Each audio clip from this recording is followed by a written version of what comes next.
A Casa Firjan é um espaço comprometido em refletir e criar proposições e soluções aos desafios da nova economia em uma sociedade em transformação. Temos o compromisso de pensar no futuro e facilitar o caminho de profissionais, lideranças e FAPERJ, it's a foster agency that is fostering science, technology, and innovation in the state of Rio de Janeiro. Its mission is to contribute for the establishment of favorable conditions to the social development. The Innovation Dialogues is a series of encounters of Firjan in partnership with FAPERJ to talk about innovation environment. Its goals is to implement innovation ecosystems, creating meeting points for different actors: government, companies, academies, startups, research institutions, and third sector. Everything to talk about the future of Rio and Brazil, observing successful cases, national and international. In 2019, we are able to do 8 editions of dialogues focusing in ecosystem cases, innovation, and all of them were national. In 2021, we have initiatives and examples of international innovation ecosystems with international experts and Brazilian experts.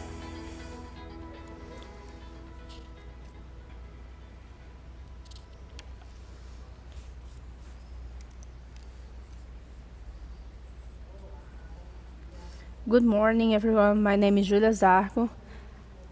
I'm an Environment and Innovation Manager here at Firjan, and I would welcome all of you that are watching us and the presenters that are going to be here in this Dialogues of Innovations. That is an initiative from Firjan in partnership with FAPERJ. We talk about innovation environments in Brazil and in the whole world. In 2021, we have different guests, international guests, to talk about subjects that are important to dynamize our ecosystems here in Brazil. So we like to learn with these good practices, and because of that, we invited these speakers to talk about the Norwegian case. Everything that they are doing there and we are doing here now.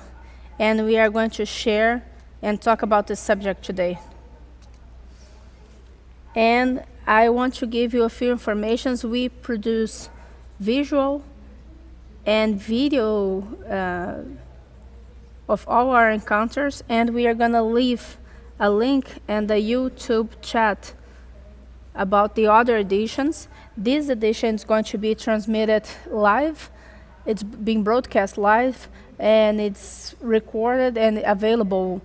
So if further in the future you want to activate and share and press like, you can do that, and you'll be noticed about the next editions.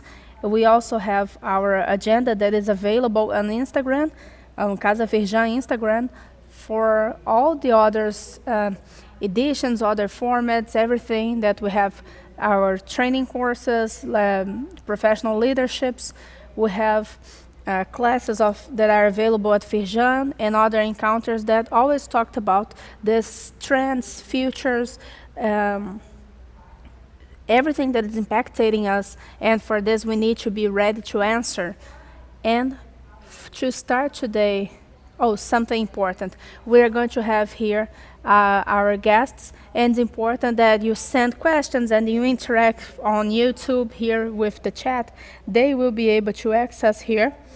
And to start today, to presenting the guests and doing this mediation, we have Fernando Lompera, that is the coordinator of strategical coordination of oil and gas at Firjan. And we also like to thank you the partnership with the International Firjan in this event, and with the Norway Consulate and different partners, so we can talk about this ecosystem that inspire us in our next actions. So thank you once again for being here. Fernando, good morning. Good morning, Julia. Good morning, everyone that is watching us. Good morning to our guests. Thank you for the invitation of moderating this event of a subject that is so important for the Brazilian and the world scenario. As I explained, those who are watching, we are going to talk about energy transition, and we have Marianne, that is represented Norwegian Research Council here in Brazil, and as an international researcher. And we also have Daniel Schumacher, that had this project at Equinor.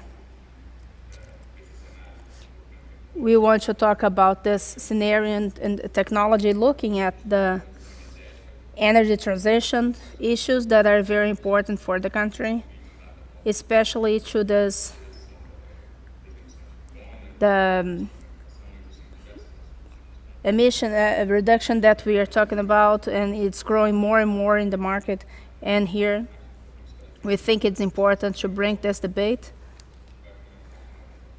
We are going to start with Marianne's presentation.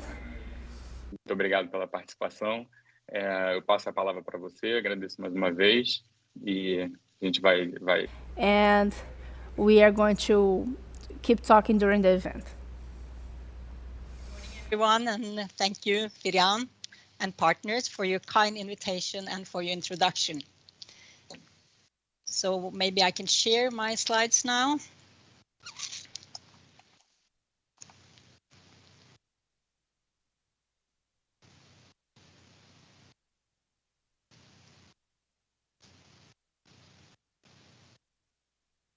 You see it okay? Thank you. I will tell you some stories from Norway and hopefully give you some insights into what the green shift looks like from Norway. I will focus on the role of science and technology and how policies, together with investments in innovation projects on the ground, are important to make the green shift happen.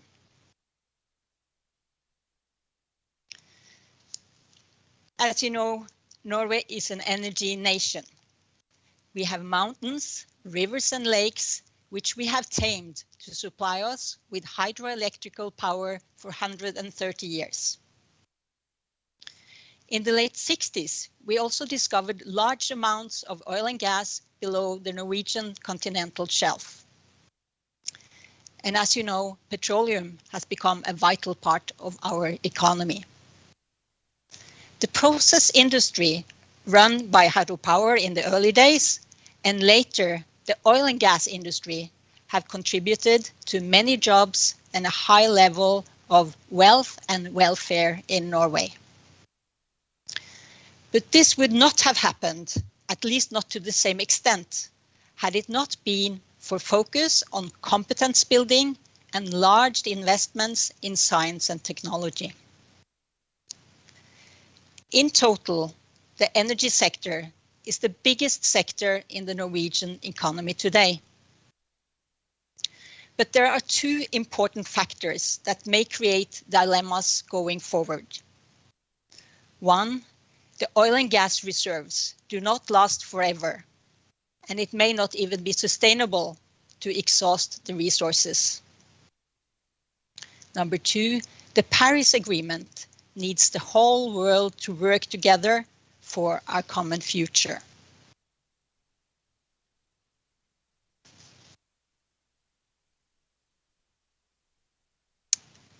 The next slide will not appear.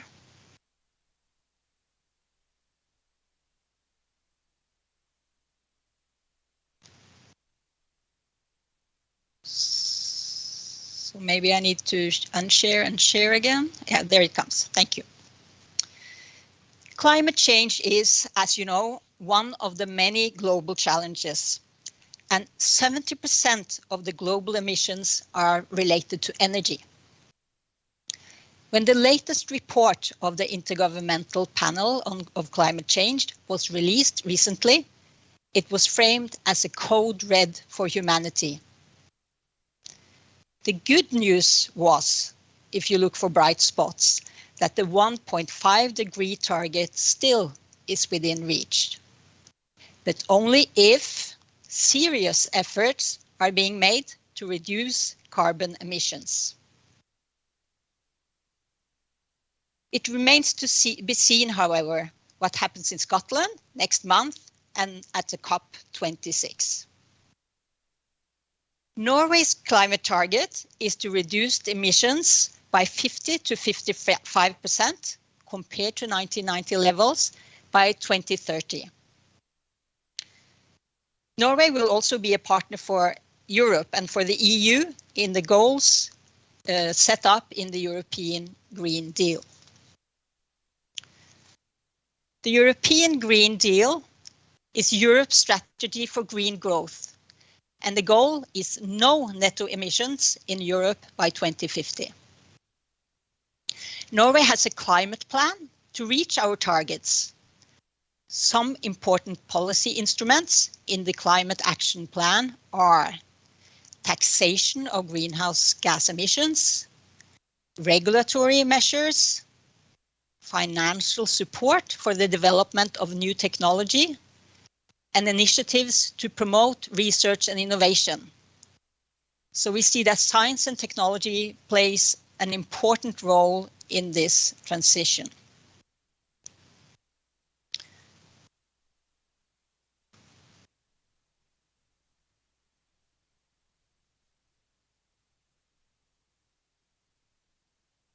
Sorry, there is delay in the changes.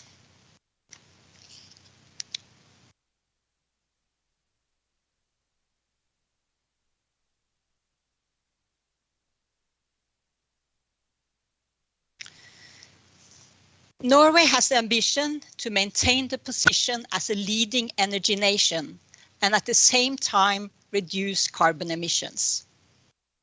In the latest white paper on energy, called Energy to Work, the green shift is targeted as an opportunity for long-term value creation from Norwegian energy resources. So a bright opportunity perspective is applied, and areas that are highlighted are electrification to make the country greener and better, for instance through battery factories and hydrogen production. Also, new sustainable industries will be created, and I think we will hear more about the offshore wind industry of Equinor, and also the CCUS, carbon capture, usage and storage, are examples of these types of new industries that can be created. And the oil and gas industry will become greener and more sustainable and also more internationally competitive through focusing on the green solutions. In Norway, we have also had what we call a green platform initiative, which provides funding for enterprises and research institutes engaged in green growth and restructuring, and it's driven by research and innovation. It was introduced as a measure when COVID-19 hit, but it also follows up the European Green Deal and boosts innovation. The total funding for this scheme is €1 billion over 3 years. We just had some good projects launched under these initiatives, which will be very exciting to follow forward. But Norway also wants to be a global partner, and we see that international cooperation is necessary for the green shift. We all have the UN Sustainable Development Goals in target, of course, but we all need to build these different or tie these different strategies together. International cooperation is also an opportunity for export of technology. And being a small and export-oriented economy, this is very important for Norway. Norway is closely integrated into the European energy system and, as earlier mentioned, an important partner in realizing the Green Deal ambition. We are also participating fully in the Horizon Europe, the EU's key funding program for research and innovation. And Horizon Europe has a budget of almost €100 billion. So it's a huge funding resource, both for European countries, but it's also open to the world, and we hope to cooperate also with Brazil within this framework. We also run bilateral research cooperation to strengthen our science and technology agenda, and Brazil has been a preferred partner to cooperate on oil and gas. We have focused on energy transitions in our previous events and are increasingly looking into possible cooperation with Brazil in topics related to renewables.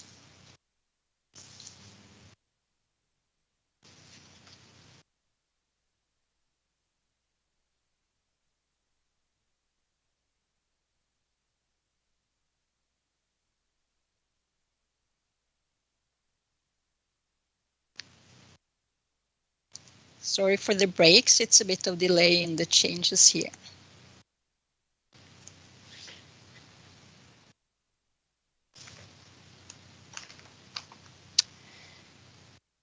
Investments in research and innovation is important to share risks with the business sector and to increase the speed of the transition. The current input from the Research Council to the government long-term plan for research and higher education focuses on how Norway will sustain itself after the oil. It's a very high priority task. And we also want to look into how the transition to a net zero economy can happen. The petroleum research is funded from several sources at the Research Council of Norway. But 3 initiatives, though highlighted in blue, are the main activities for upstream petroleum research and technology development. The illustration also shows that means exists along the different phases of the value chain, or the TRL scale, if you like, and where the support of the Research Council stops. Other partners, as for instance the Innovation Norway, has other means that can assist in market implementation and internationalization. So we are very eager to see that the whole system and the pieces will fit together and that the basic research can be translated into market opportunities. These slides give you a picture of the total portfolio of oil and gas related research in Norway. And as you see, there has been a slight reduction since the top year 2017. You can also see that there has been continuous investments in the topics of reducing emissions and energy efficiency.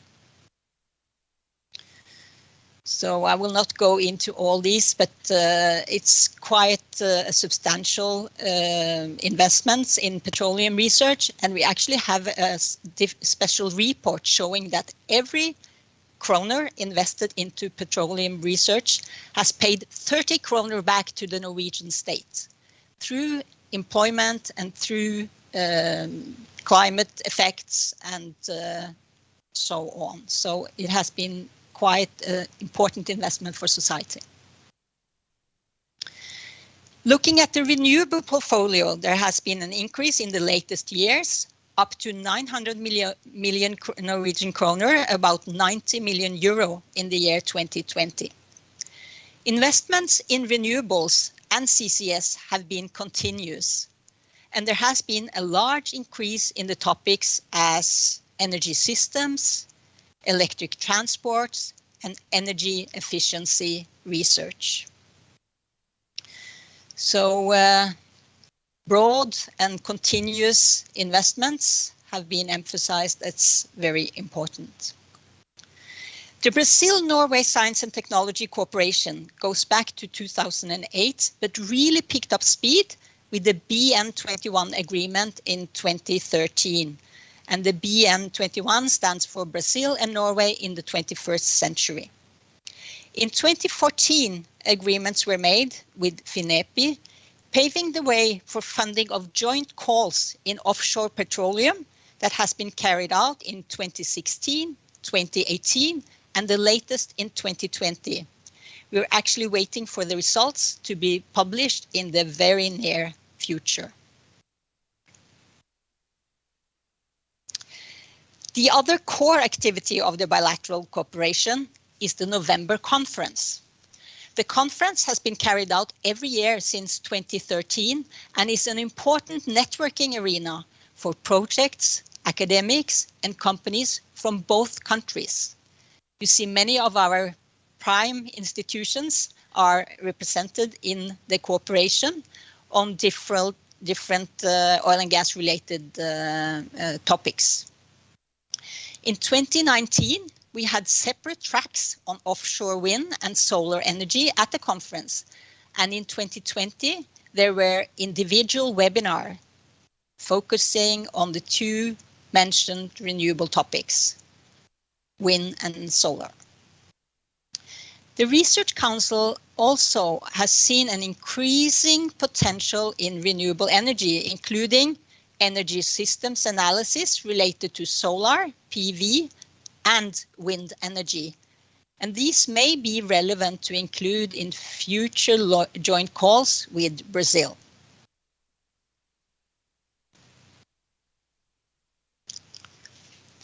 In addition to focus on innovation and research to contribute to a greener oil and gas industry, it is also very important for Norway to utilize the competence from the oil and gas sector to build new industries.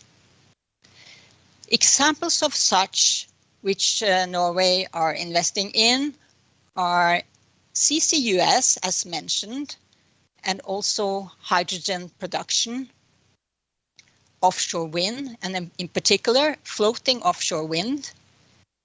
And by this, we capitalize on the investments already made through decades and develop areas where we can be world leading and have competitive advantages. These are also areas where we can make a difference in the global race for a net zero emission future. I have included an illustration of a Viking longship here, as Longship is also the name of a Norwegian effort to create the world's first industrial CCS project with an open access infrastructure. Equinor, Shell, and Total formed the consortium called Northern Lights. They plan to develop infrastructure for CO2 transport and storage, which is a key pillar in this Longship initiative. And the initiative will have capacity to store CO2 from across Europe in an increasingly interconnected energy system.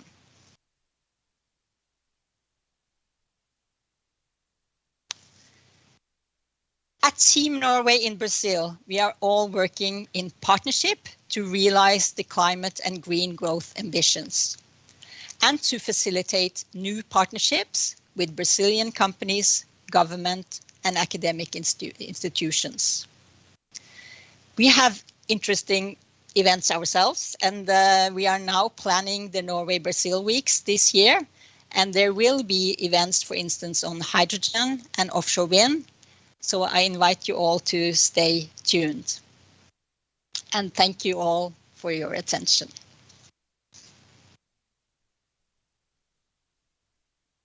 Obrigado, Marianne, pela apresentação. Presentation. I think it brought an interesting view of the situation, how we have to work to get this new technology and this specific agenda in energy transition, to bringing these public policies and financial issues, technological issues, and also how important it is for everything that we are doing today. There are the missions and international partnerships. Without leaving behind, without letting beside that, knowing that in this scenario we have this oil and gas partnership. When we talk about energy transition, we are not talking about separate oil and gas and working with only one of them, but to use them together and see their capacity and develop this better future for society.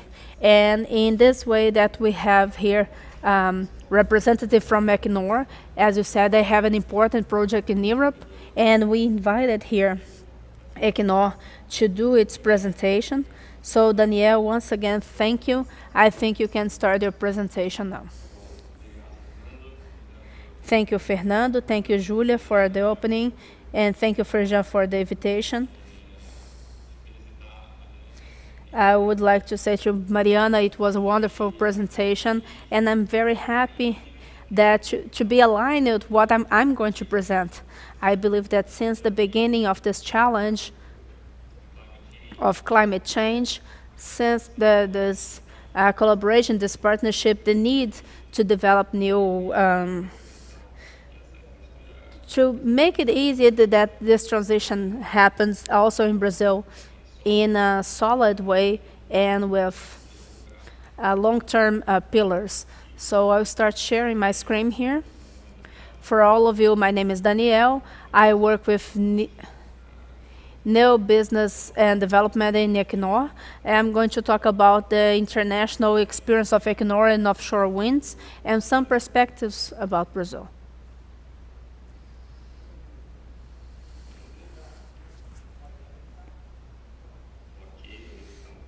I can see it's already on the screen, so I would like to start with a few figures. And they are curious numbers, but as we talk in these 60 minutes, 10,000 newborns come to the world, and we have 250,000, and in 2050 we will have 10 billion people in the world. 80% of the energy that we have today that the world uses comes from.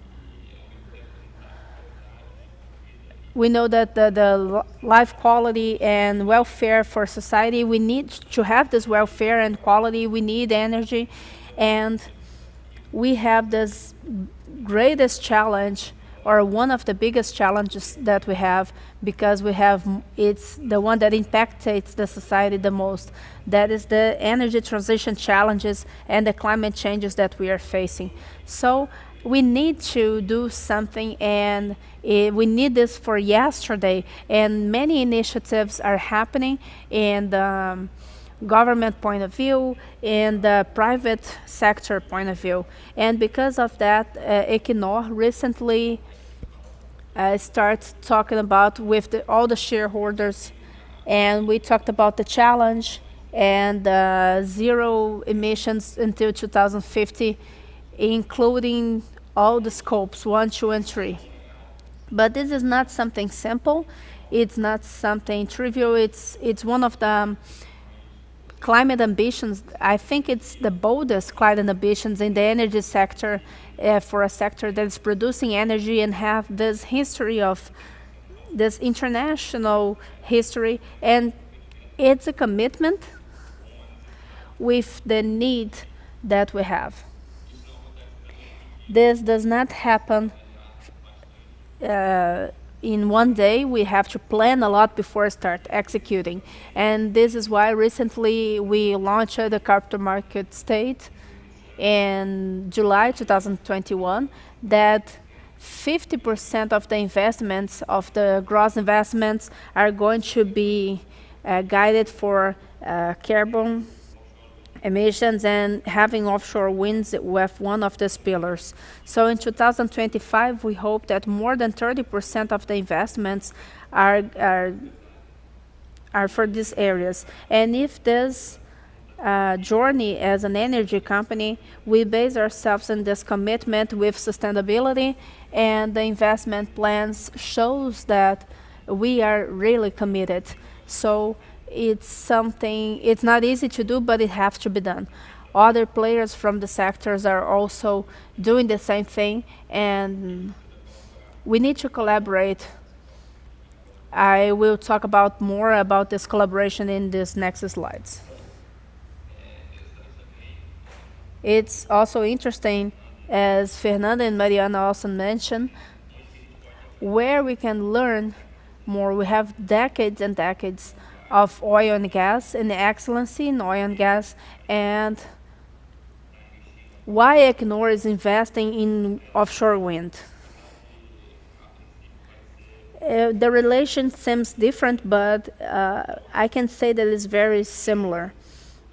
Having this complexity and the complexity of offshore wind, a commercial project needs the same scale, the same investments that we had in oil and gas, and we have a lot of people involved.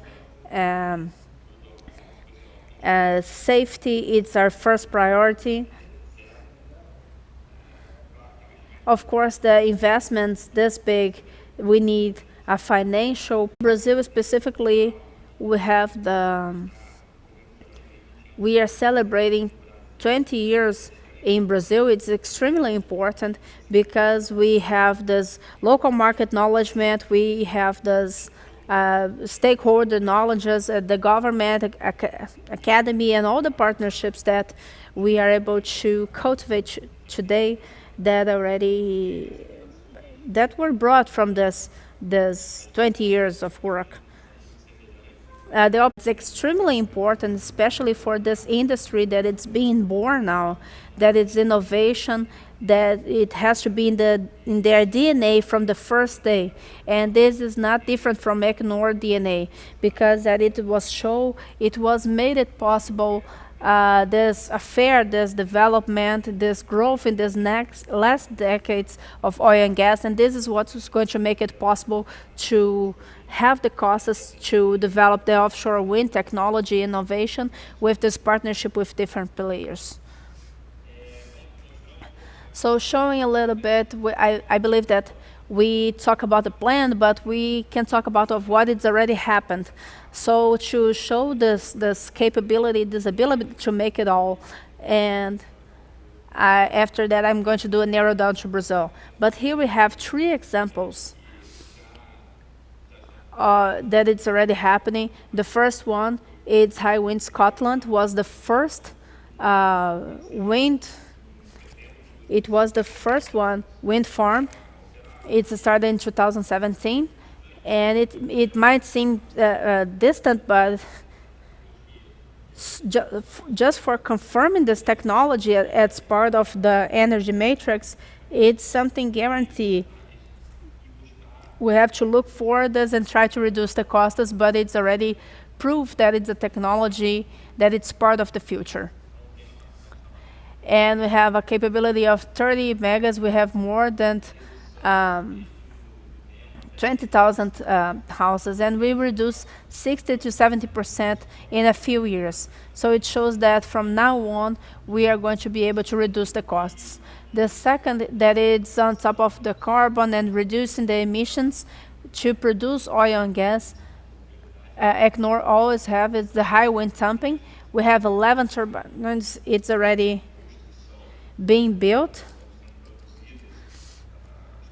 So we already have the towers, and the next steps to the installations. We have 88 megawatts of floating offshore wind that are going to feed 5 offshore units, reducing the emissions to produce oil and gas. So here we are able to combine 2 things. We combine offshore wind with oil and gas as part of this this package to reduce emissions, to guarantee the energy, and to reduce the quality that we know that we are going to need. And at the last but not least, the one that it's simple and it's cheaper, but we are going to talk about the perspectives in Brazil, are the bottom fixed projects. That is the concept that is the cheapest concept, and it's very efficient for waters that we see here in Brazil as a possibility that it increase our competitiveness in the future. So examples of bottom fixed to Equinor are Dugent, Arkona in Germany, and Shetland Shoal in Ireland. And projects that are being developed now as the Poland projects. So we have an operational portfolio of more than we are developing more than 5 gigas, and going back to our operation and development to have 16 gigas to 2030 as part of our portfolio. And talking a little bit about Brazil, the perspectives and looking at this experience and showing the possibilities that we have here in Brazil. Many international organizations as World Bank, for example, are already talking about this emerging market and to bring the offshore wind to these markets. We understand that Brazil, not only in oil and gas, but also in renewables, it's extremely important market. We have international partnerships to have this to winds and also to different energies, and it's something that is a long-term safety for the country. We can see positive partnerships with some governmental organizations, and it's important to have this collaboration and to be with them, bringing this international experience to see what is better applied in Brazil. It's not something to copy what is being done outside, but to do in the best way possible to bring the better benefits to the long term. So we apply in the Zaracatu project at the shore of Rio de Janeiro and Espírito Santo. We have two wind farms. We have with 4 giga. If we compare with the rest of the world, this Doggy Bank, it's where Equinor, it's a partner. It's the biggest project in the world that is still being developed, and we have 3.6 giga. So Aracatu, it's going to be one of the biggest projects in the world due to this potential in the Brazil offshore. We have this capability to install. The first step is to apply the application to IBAMA that it's ongoing, and we are having this environmental impacts studies that is still ongoing. So to talk about this new technology and doing this comparison with everything that it was in the onshore wind in Brazil, the solar energies are extremely competitive, but it needed to have this starting point 10, 15 years ago. And also this we know that today are competitive, and it's an important part of the energy market in Brazil. For example, in a few days from July this year, all the northeast region in the country was being fed by wind because we know that we are living an ethical crisis, and this shows the need to invest as early as possible, because structures like this are not born in one day. So it's important that we look at this. This is an important subject. It's not we have to keep talking about this with all the players to make it possible, especially now that we are going through this water crisis. Just to complement what we understand that it's necessary to make this possible, the first of one is to understand, we need to have visibility and understanding that these sources are going to be more and more part of the Brazil market. One enabler are to have this allocation of this offshore wind, where this offshore wind are going to be. The grid connection that today it's a challenge for the offshore and renewables onshore, that it's going to be a challenge for the offshore wind. The incentive mechanism for this first group of projects, because yes, this need to prove this competitiveness with other sources, although that we have important attributes for the energy matrix, and opportunities we see as the supply chain development. First, we are extremely dependent of this supply chain, and that's why we have this partnership with them. we can see that it is a great potential in Brazil to be prepared for oil and gas and offshore wind. We have to combine those two, and it's a big opportunity to have this innovation support to make it happen locally. And as Marianne said, and I agree, this does not generate, we're not only talking about generating energy, we are talking about generating different positive aspects, secondary aspects, and to have new work positions and everything that is going to come with this industry. It's important for us to collaborate, and ECNOR is available to collaborate and to maintain this dialogue with all the players in the sector, because I think that no one will be able to make it happen alone. This is what I had to say. Thank you once more for the invitation, and I pass the floor back to Fernando. Thank you, Danielle. Great presentation. Great connection between Marianne and yours presentation, bringing this public policy, development, integration, partnership, and the reality. And everything that's being developed here in Brazil. As we are talking about innovation and integration in this energy transition subject and the market of oil and gas, I believe that the first questions that would be interesting for us to talk about would be, we are here in a scenario of energy transition, and we have the oil and gas market that is already inserted with the technological advances, and it's already mature when we see this technological advance and can bring this development of these new energies. We are talking about offshore wind. We have the opportunity to develop other offshore. And on top of this, there's both markets. What do you see that as a technological advance that help it to bring this new technology, and if it still have any type of technology with or knowledge that can be transferred for this industry and technology that was developed in this oil and gas to fulfill this new technology?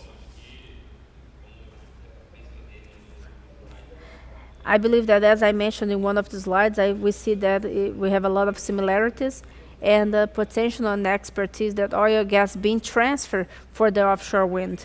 And one of the examples is this floating offshores, and all the knowledge that we acquire to put these great structures floating in the ocean and everything that is surrounding something that maybe we cannot see, that it's going, these new technologies and everything that we use in oil and gas being transferred for offshore wind. I believe that is a great synergy. And this goes up to the operations, the support operations, the maintenance, and all the logistic that is involved in this area. It's something that is going to change the business. It's going to change the business, but the structure does not change, because we're going to have that spine of the logistics and projects, and it's going to be very complex, and everything is going to be used. So part of the workers that we have today, it can be used. Marianne already just adding something to the first question. At the beginning of the year, in another series that we have represented the public call that you show in your presentation with this partnership with FINEP. And in this integration, technology transfer and market, what are the projects that you see being developed that have this integration, that are being developed with institutions here in Brazil? What is the scenario of this technological development that you? Thank you. I think the portfolio we have now through the cooperation has a great variety, and maybe contributes more on the energy efficiency side. We see both how IT is integrated, and that simulations are being run to optimize and to economize and plan for production. We also see that new materials are being applied to create endurity, for instance, so that the installations can have longer production time, which also contributes to efficiency and also to the sustainability, really. So in addition to that, I think the offshore wind example was nicely demonstrated by Daniel, and I also think that there are some other topics which we haven't focused so much on. As for instance, I mentioned the CO2 capture, but we also see that from the gas we can also move ahead and create a new, for instance, blue hydrogen industry. So I think there are many opportunities. Maybe not all of them are reflected in our portfolio so far. It's been small initiatives, but they contribute to building partnerships and consortium that potentially could move into bigger and newer challenges as well. Complementando, Fernanda, também o que às vezes não fica visível, né, na construção e na tecnologia. Not seeing this construction technology is the preparation to make these projects happen. So environmental impact studies, we are talking about the same areas of offshore wind. So we are talking about everything that is offshore. So to have these studies to make these projects possible, have the synergy that might be used, for example. Perfect. Yeah, and we use the YouTube chat for those who are watching to send questions. We have 2 questions here that were put here. I'm going to start. The first one that is about technology. And we already talked about offshore wind, we talked about onshore wind, and a little bit about the hydrogen part. And the question is about the third one, that it's the solar energy. What is the role of the solar energy in this energy transition? If you can sum up, if there's any studies that are still ongoing about the solar energy, is there any onshore or offshore solar energy project? I believe I can start. I believe that we have more than studies. Equinor already have a project that is ongoing. It's already operating in the north part of Brazil. It was a pleasure that I was part of this in the state of Ceará. We have 162 megas in partnership with Chatec in this cooperation, and I'm sure that the solar energy is fundamental for this energy transition as a whole, and part of it, of the strategy that I mentioned of investments that is going to incorporate solar as one of the legs that we need to start walking in this new path that we have for the renewables. First onshore, because it's the more competitive form of solar energy today in industrial size, but also we have research and development projects and projects that are semi-commercial that are being tested in Norway also. So we have this floating solar energy, and it's a potential in Brazil that have a lot of reservoir that can be used as this space to extend the solar energy beyond the structures that we already have on shore.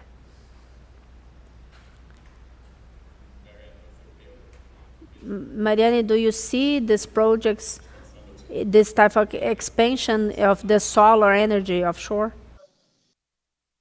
I think as a general remark that solar is becoming very competitive. So definitely technology to consider. I mentioned the green platform and the new initiatives that was launched in Norway very, very recently. And actually one of the projects is a hybrid solution of hydropower and floating solar. So we can also see that type of combinations, and also with the batteries as a part of the package. So I think these more hybrid solutions applying different renewable sources in combination will be one of the many solutions we will see going forward. So definitely solar we should consider.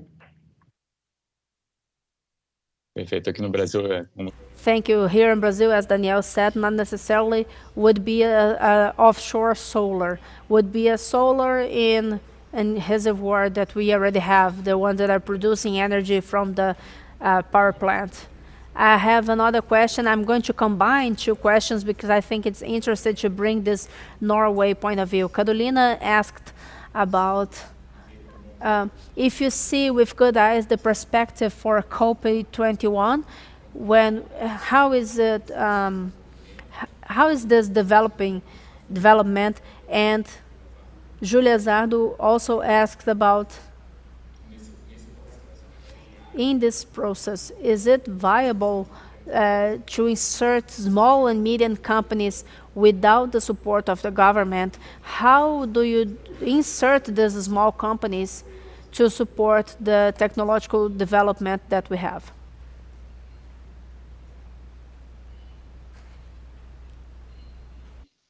So, is it for me? Yeah. Yes. Acho que é melhor, acho que é trazer a visão da Noruega. I think the government needs to be a partner in these initiatives, but of course we should not fund what the companies can fund themselves. So it's important to find this mix of where there is maybe market failure, or if there are whole value chains being developed where there are missing pieces. So, and many of those need entrepreneurship and innovation, and SMEs can definitely be a part or play a big role in creating these more coherent value chains, so that we can deliver on the challenges, because we need to look beyond individual technology, but look at how the mix of the different both companies and type of partners together can deliver on these major tasks, which I think has roles for big companies, smaller companies. We need to have more entrepreneurship, and we need to work together with both the corporate sector and with the government.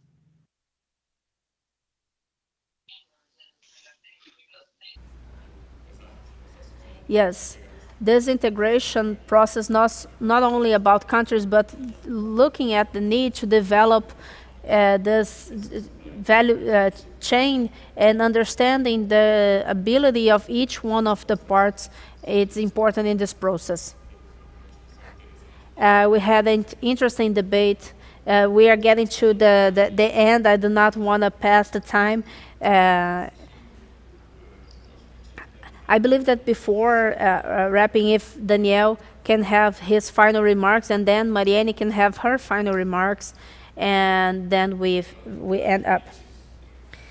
Yes, of course, I go back to the last topic of my presentation, that is the dialogue and collaboration between all the players that we have, since the academy, supply chain, the operators, and the governmental institutions, so we can start putting into practice what we have been debating in these forums. It's very important. So we are available to be part of this type of debate and to collaborate for the framework so we can start this energy transition that is so important. Thank you, Daniel. Firjan is also here with this partnership available to support this development. Marianne?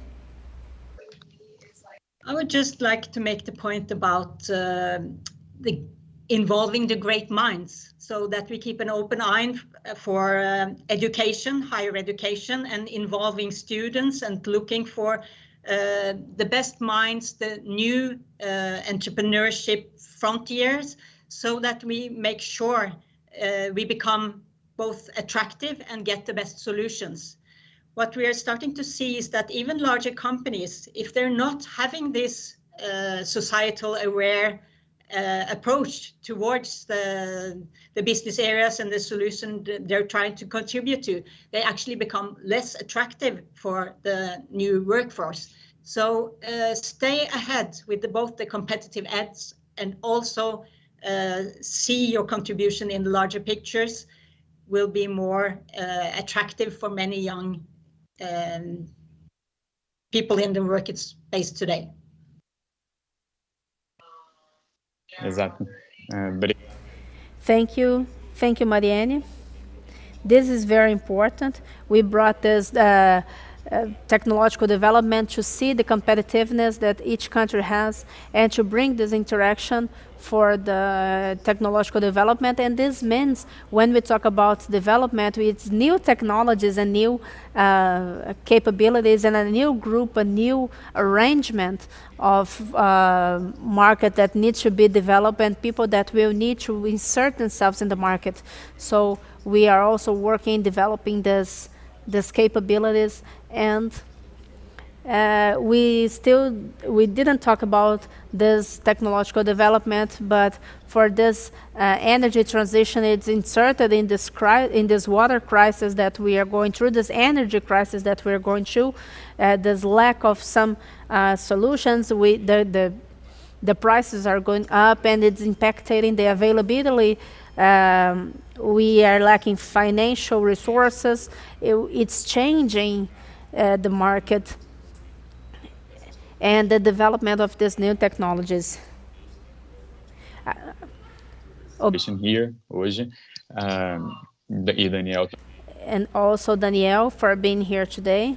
In this seminar, these dialogues are very important, and they are related to other webinars that we have in parallel inside Firjan.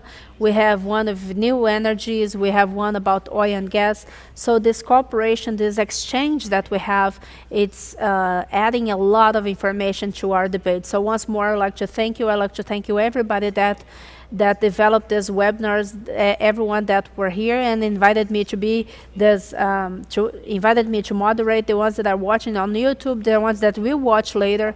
Julia Zarda needed to exit, so I will, I already wrapping up, and they asked me to remember that the next theme of this innovation dialogues would be what is the expectation of return to Rio de Janeiro as a systemical system. It's going to be November 4th from 11:30 to 12:30 in Brazil.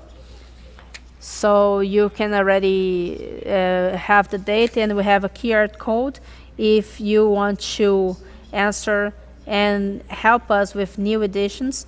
So once more, I'd like to thank you, all of you. Have a great week, and we'll be here waiting for you in the next editions. Thank you.